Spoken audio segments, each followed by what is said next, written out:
Bienvenue sur Africa 24 dans cette nouvelle édition du 12-15. Voici les titres de l'actualité.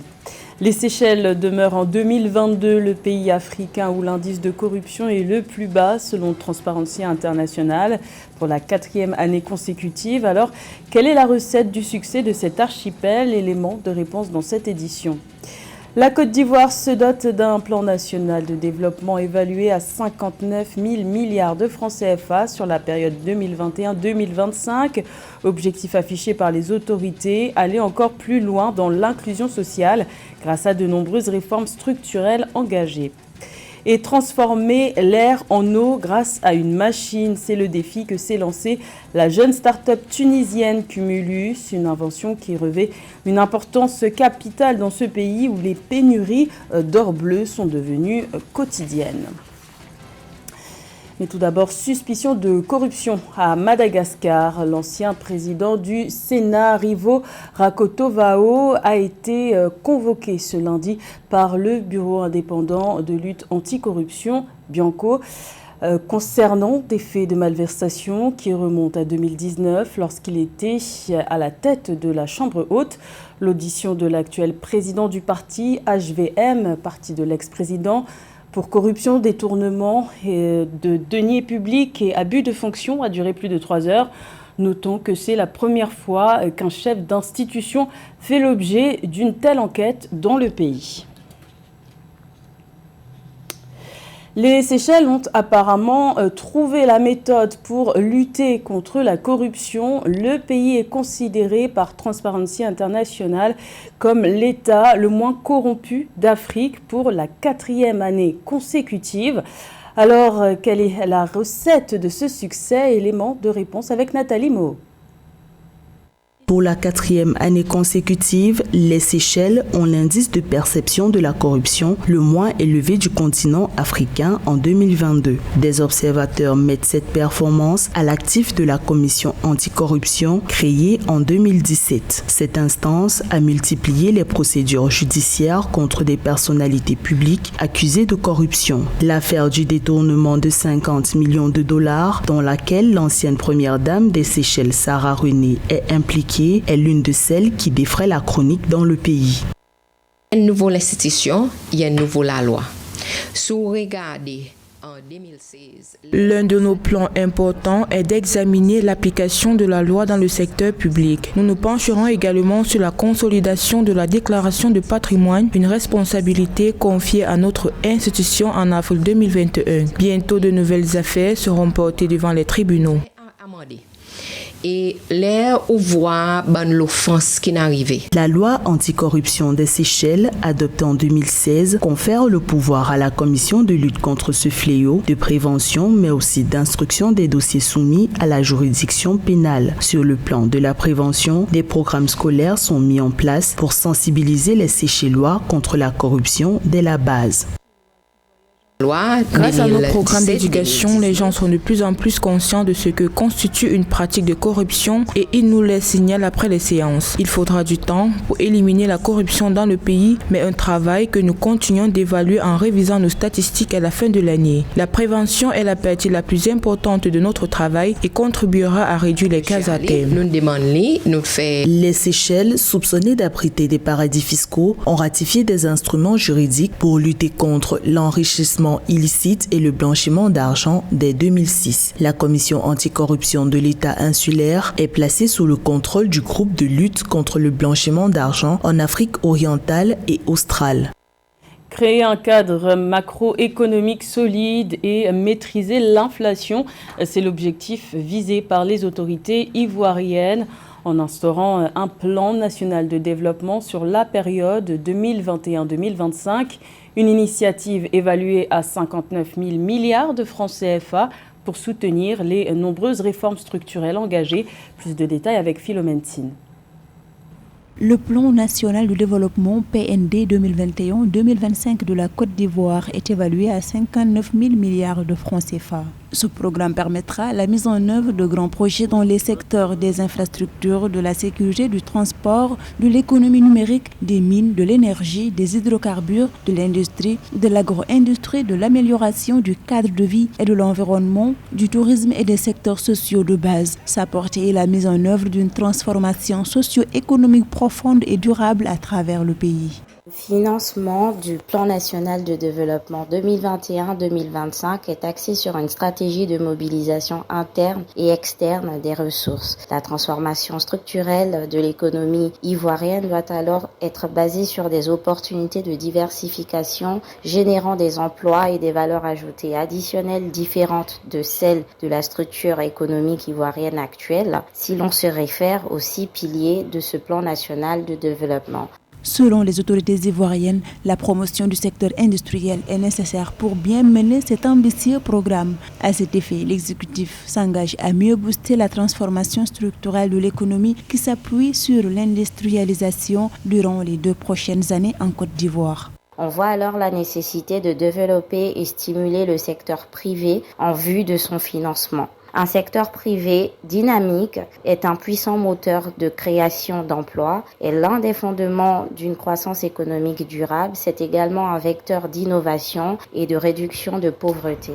À noter que 43 646,4 milliards de francs CFA, soit 74% du PNB 2021-2025 de la Côte d'Ivoire, doivent être financés par le secteur privé. Par ailleurs, le PNB devrait favoriser la création de 4 millions d'emplois à travers le pays.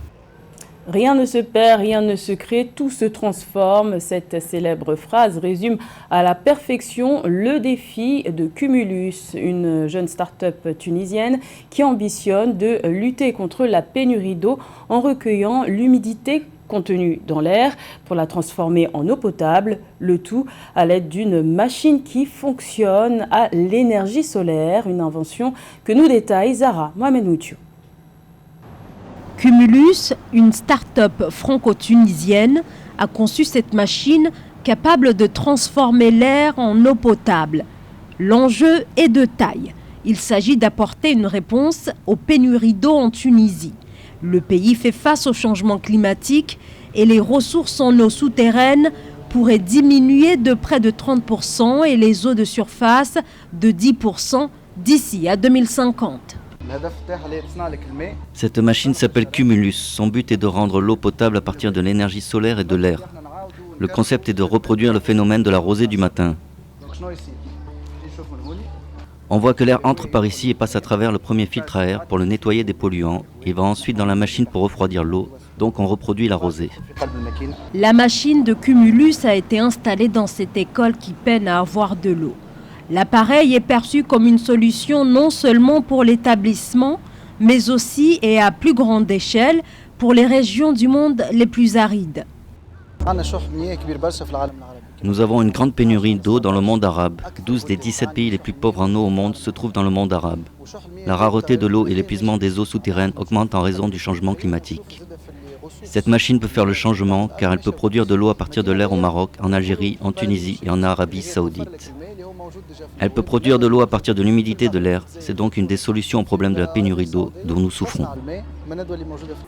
Une innovation qui pourrait s'avérer particulièrement utile dans les années à venir, dans ce pays éprouvé par les vagues de sécheresse. L'écologie, c'est également ce qui motive Stéphane Sikouloulou, un jeune entrepreneur brazzavillois. Depuis 2010, il donne une seconde vie aux déchets plastiques en créant des pavés écologiques. Une initiative qui permet d'assainir l'environnement à l'heure où les autorités congolaises multiplient les opérations de salubrité. Reportage de notre correspondant Deva Panzou. Nous sommes à Kombe, dans le 8e arrondissement de Brazzaville au Congo. Dans cette grande cour du siège de l'association Le Partenaire 381 créée par Stéphane Nsikouloulou, on aperçoit des étendues de déchets plastiques et de verre. Ces déchets sont broyés, mélangés et transformés en pavés écologiques qui sont ensuite revendus sur le marché. L'ambition, c'est agir vraiment avec beaucoup d'efficacité. Pour pouvoir transformer la question de l'environnement ou de l'assainissement en opportunité de création d'un secteur d'économie populaire. Créer autant d'emplois pour une autonomisation durable et au niveau de l'environnement, c'est assainir nos milieux physiques en vue d'avoir un cadre meilleur. C'est depuis 2010 que Stéphane s'est engagé dans la gestion des déchets plastiques en vue d'assainir l'environnement et le cadre de vie. Aujourd'hui, il emploie 9 salariés et ambitionne d'atteindre 25 employés dès 2023. Ces agents de l'association de partenaires 381 sont chargés de collecter les déchets qui jonchent les rues et les marchés de la capitale, Brazzaville. Et présentement, nous sommes donc dans le processus de production des pavés écologiques par ratio massique. Donc nous avons le ciment, le sable, le gravier et le plastique. Donc le gravier, le granulé des verres, avec le plastique, nous formons des pavés. L'État congolais n'est pas resté indifférent aux efforts de l'entrepreneur congolais. À l'occasion de la Journée mondiale de l'environnement, célébrée le 5 juin, un don de matériel lui a été offert en guise de soutien. Outre le soutien de l'État, Stéphane reçoit régulièrement l'accompagnement de la Fondation Brasco et du Programme des Nations Unies pour le développement. À la page sport, les journées des éliminatoires de la CAN 2023 se poursuivent. On fait le point justement avec notre journaliste sportif José Douglas. Bienvenue José. Bonjour Gladys. Alors le premier et le deuxième tour sont bouclés. Que doit-on retenir? Vous avez choisi de nous parler de 3 matchs en particulier. Oui, d'abord la grosse opération Gladys du Burkina Faso qui a pris 6 points lors de ses 2 premières journées. Le Cameroun qui connaît quelques turbulences. Madagascar qui prend qu'un seul point en 2 matchs. Il y a l'Algérie qui tente d'oublier sa mésaventure pour la qualification de la Coupe du Monde ou à la Coupe du Monde. Le Mali qui plane dans son groupe. Autre constat, c'est un groupe I où le duel entre le Gabon et la Mauritanie est à suivre. Et puis la Libye et la Guinée qui se neutralisent en surveillant le faux pas de la Tunisie. Et puis les Lions du Sénégal qui rougissent déjà. Alors Gladys, je vous ai dit 3 matchs. D'abord la Guinée qui a battu le Malawi en images. Regardez, lors de la deuxième journée, le but signé Naby Keita dans les arrêts de jeu. Naby Keita, je vous rappelle bien que c'est un milieu de terrain qui évolue à Liverpool. Le Cameroun maintenant qui bat le Burundi 1-0 après une faute sur Vincent Aboubakar. Karl Toko et Kambi, toujours opportunistes et à l'affût, ne faut qu'un cadeau à l'adversaire, inscrit le but de la victoire. Et puis les Maliens qui ont volé très haut malgré un premier but encaissé à la 29e minute grâce à Boubacar Kouyaté. Ensuite, les Aigles ont déroulé avec Sekou Kouata à la 93e minute et Alou Dieng, 95e. Les 2 derniers buts maliens ont été marqués dans les arrêts de jeu. Vous avez recueilli quelques échos sonores, José, à l'issue de cette deuxième journée. Oui, Madi Camara, non appelé par la Guinée. Il évolue à l'Olympiakos. Pourtant, l'Olympiakos l'a toujours titularisé. Il explique pourquoi il n'a pas été appelé. J'ai toujours joué avec la sélection. Et là, c'est le choix du coach. Et je respecte ses choix. Et c'est à moi maintenant de continuer à travailler jusqu'à ce qu'il va me faire appel pour rejoindre le groupe. Bien sûr, l'Olympiakos, c'est un top club en Europe. À chaque match, il y a la pression. C'est à nous maintenant de continuer à s'améliorer de match en match pour être à la hauteur. Samuel Eto'o, le président de la FECAFOOT, a fait une descente dans les vestiaires. Il a demandé à ses joueurs de mettre le paquet pour remporter la Coupe du Monde, s'il vous plaît. Il a fait ce discours dans les vestiaires juste devant Rigobert Song. Écoutez Samuel Eto'o. Le Cameroun, pour moi, il n'y a rien de plus beau. Il n'y a rien de plus beau. Je donnerai ma vie pour mon pays. Il n'y a rien de plus beau. J'ai une très grande estime de mon pays. Et je vais arriver là où je vais. Avec vous ou sans vous. Si vous voulez être dans ce voyage, vous devez vous bouger, les gars. Je vous dis. Parce que cette Coupe du Monde, ne soyez pas sûr que vous serez dans cette liste. Si c'est ce que j'ai vu aujourd'hui, vous ne serez pas dans cette liste. J'ai besoin de plus, les gars. J'ai besoin de beaucoup plus. Parce que moi, je rêve de gagner cette Coupe du Monde. Et puis, Gladys Mohamed Magasoba, remplacé par Eric Schell à la tête de la sélection du Mali. Pathé Diallo, ancien sélectionneur, nous dit quelques mots sur le sujet. D'accord, ils ont jugé nécessaire qu'ils doivent finir avec lui et que leur truc futur, c'est un entraîneur local malien. Magasoba aussi était malien, donc bon, ils sont plus jeunes. Eric, que je salue au passage ici, parce que c'est moi qui l'ai amené en sélection et à mon arrivée à la tête de la sélection en 2004 au Mali. Donc, et j'ai fait un clin d'œil et je lui souhaite tout le meilleur du monde, parce qu'au fait, quand tu contribues à l'amélioration des joueurs aujourd'hui qui se retrouvent sélectionneurs, donc c'est de saluer, et je pense que les choses seront réunies autour de lui pour pouvoir qu'il réussisse dans son nouveau challenge.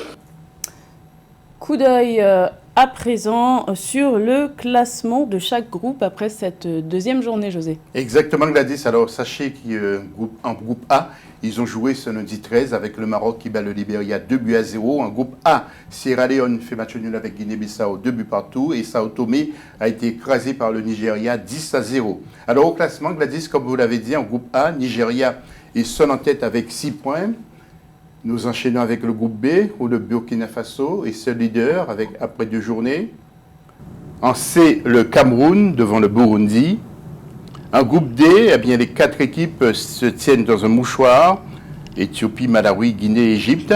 En groupe E, Ghana ex-aequo avec l'Angola 4 points. En F, Algérie 6 points devant le Niger 2. En groupe G, le Mali 6 points, Congo 3.